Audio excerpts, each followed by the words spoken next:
Hello friends, welcome to my channel. I am doctor Priyanka and आज के video में मैं अल्ट्रासाउंड के बारे में बात करने जा रही हूँ। अल्ट्रासाउंड प्रेगनेंसी के दौरान कराना सेफ़ है कि नहीं, और अगर सेफ़ है तो कितने अल्ट्रासाउंड कराने चाहिए प्रेगनेंसी के टाइम पे, इसके बारे में I am going to discuss आज के वीडियो में। अल्ट्रासाउंड जो है बहुत ही सेफ़ है, क्योंकि अल्ट्रासाउंड में कोई रेडिएशन नहीं होता है जैसे कि सीटी या एक्सरे में होता है। अल्ट्रासाउंड जो है साउंड वेव के प्रिंसिपल पे बेस्ड होता है, तो इससे बच्चे को कोई नुकसान नहीं पहुंचता। क्योंकि अक्सर हमसे ये क्वेश्चन पूछा जाता है कि अल्ट्रासाउंड बार बार नहीं कराना चाहिए क्या, इससे बच्चे को कोई नुकसान हो सकता है। तो इसका जवाब है कि अल्ट्रासाउंड सेफ़ होता है, और प्रेगनेंसी में मिनिमम 3 या 4 अल्ट्रासाउंड तो कराना चाहिए होता है। अगर एक नॉर्मल प्रेगनेंसी है जिसमें कोई रिस्क नहीं है, अगर कुछ प्रॉब्लम है, कुछ कॉम्प्लिकेशन है, लाइक बच्चे की ग्रोथ सही नहीं हो रहा या बच्चे के आसपास पानी कम हो रहा है, तो उस केस में और ज़्यादा अल्ट्रासाउंड भी कराना पड़ सकता है। वो डिपेंड करता है केस टू केस बेसिस पे कि किस में क्या प्रॉब्लम है।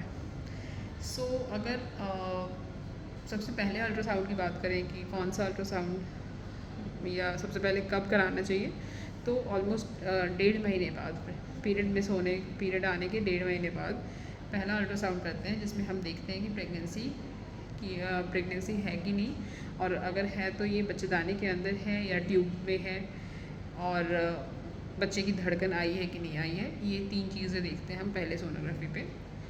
और दूसरा सोनोग्राफी जो है वो तीसरे महीने के आखिरी 2 हफ्तों में करते हैं। अगर वीक्स में बात करें तो 11 वीक्स से लेकर के 13 वीक्स तक। इसमें हम 2 चीज़ देखते हैं। एक तो नेज़ल बोन देखते हैं, नाक की हड्डी है कि नहीं बनी है कि नहीं बनी, और दूसरा नकल ट्रांसल्यूसेंसी बोलते हैं, जिसको मतलब जो बच्चे के गर्दन के पिछले हिस्से के स्किन जो उसके ऊपर होता है उसकी थिकनेस देखते हैं कि वो उसकी थिकनेस क्या है या वो कितना मोटा है।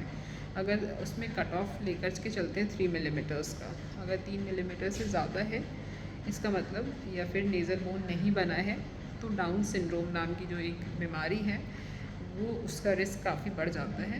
फिर उसको कंफर्म करने के लिए हमें और भी टेस्ट्स करने होते हैं, जिसके बारे में मैं अपने नेक्स्ट वीडियो में या कमिंग वीडियोज़ में डिस्कशन करूँगी।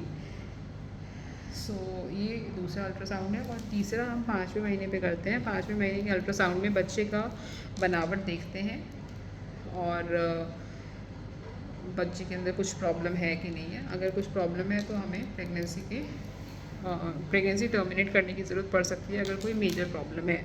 अगर माइनर प्रॉब्लम है तो कोई चिंता की बात नहीं होती है, वो फिर हम प्रेगनेंसी को नॉर्मल कंटिन्यू कर सकते हैं। और एक चीज़ होता है जो हम देखते हैं, वो होता है सर्वाइकल लेंथ, यानी बच्चेदानी के मुंह का जो लेंथ है वो कितना है।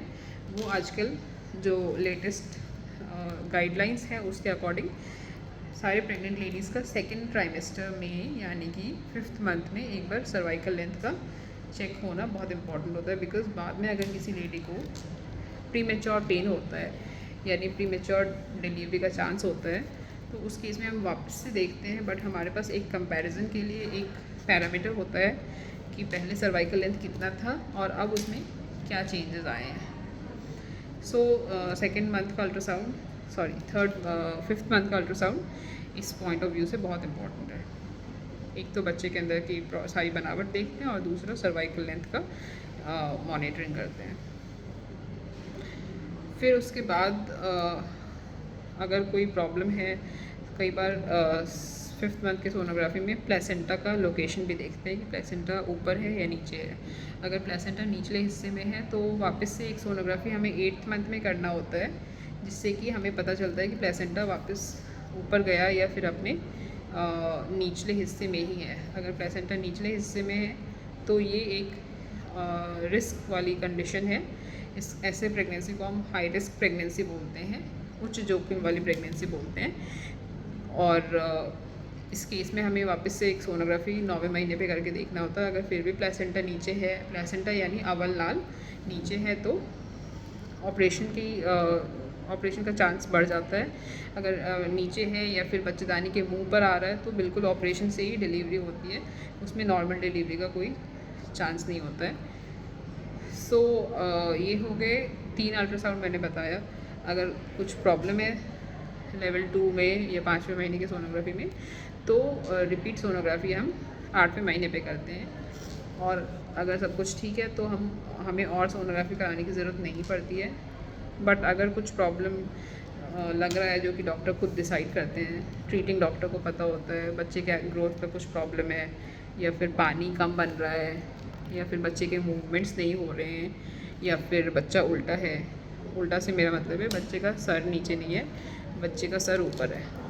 सो ऐसे केसेस में कंफर्मेशन के लिए हमें वापस अल्ट्रासाउंड लग सकता है।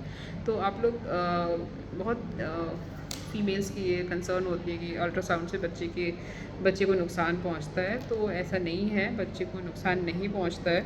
ये बहुत ही सेफ़ और अच्छा तरीका है बच्चे की कंडीशन को देखने के लिए और जानने के लिए। सो मैं आशा करती हूँ आपको जो ये इन्फॉर्मेशन मैंने शेयर किया है अच्छे लगे और यूज़फुल है आपके लिए। और अगर यूज़फुल है तो जिस भी और लेडी को ज़रूरत है प्लीज़ आप उनके साथ शेयर करें। Thank you so much for watching my video.